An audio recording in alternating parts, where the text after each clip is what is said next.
So for this example, we suppose drivers aged 16 to 19 spend an average of 20.7 miles driving per day with a standard deviation of 6.5. Seems like a lot, but I think that probably hits about where I go. Anyway, suppose you randomly select 50 drivers from age 16 to 19, and we want to find the probability that the mean distance traveled each day is between 19.4 and 22.5 miles.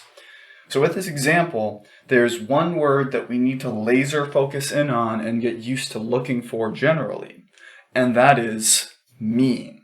Be very careful here that what we're looking for is not a behavior in terms of just asking one person age 16 to 19 and seeing what the probability would be that they drive between 19.4 and 22.5 miles. We are getting a sample of 50 people, and we are trying to see if the mean of those 50 people fits into that window.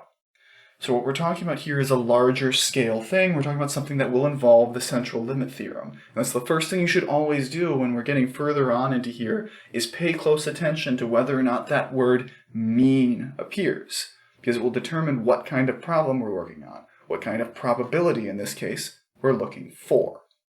Where then we should be sure that the central limit theorem actually holds. And even though we don't say anything here about normality, we do importantly have that n, in this case, the sample size is 50, which is definitely bigger than 30. So regardless of what happens, regardless of how strange the distribution might be, we can use the central limit theorem because we have enough information from this data set.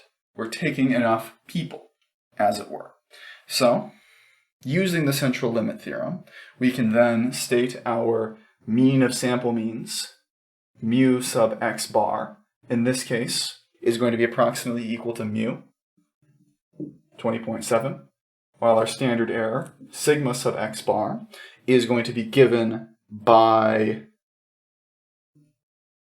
sigma, 6.5, divided by the square root of 50, which is approximately 0.919. I'm rounding to 3 decimal places just because. And I'll say here that this is really where the book has trouble, is in problems like this, because especially around the standard error, there's going to be a lot of cases where you have to round that value. And if you're rounding that value, depending on how you do it, and then go forth finding z-scores, which we could do here. We could get that the z-scores for this are given by 19.4 minus 20.7 divided by the standard error each time, where we'd get approximately negative 1.41 and 1.96, and then go forth with the table using those z-values. But just be careful with that, because the more rounding we get into, the less precise our answer gets. The book's going to expect more rounding than you really should do, because you don't need to be that imprecise.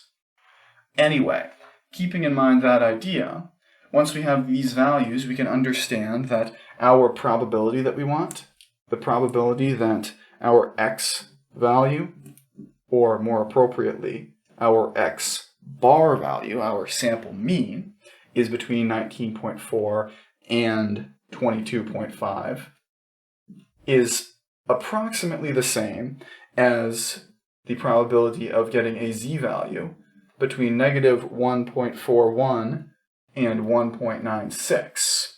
Where, to get this, if you want to use the table, I still think you shouldn't, but you can. Or if you prefer, and as I think you really should, you can use the calculator, where what you'd be computing is something like normal CDF of 19.4, 22.5, 20.7, and 0.919, although the calculator allows for more precision with that, in which case you will get a slightly different value than if you did the table, where the table approximation gives you something in the flavor of 0.8957 for the area we're looking at.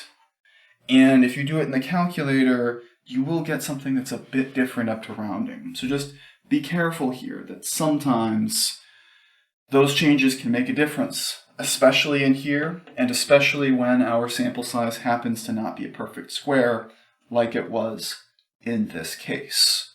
But ultimately, once you get comfortable recognizing that we're talking about a mean behavior and that we're going to change our standard deviation to a standard error, it's not actually that different from what we've done before.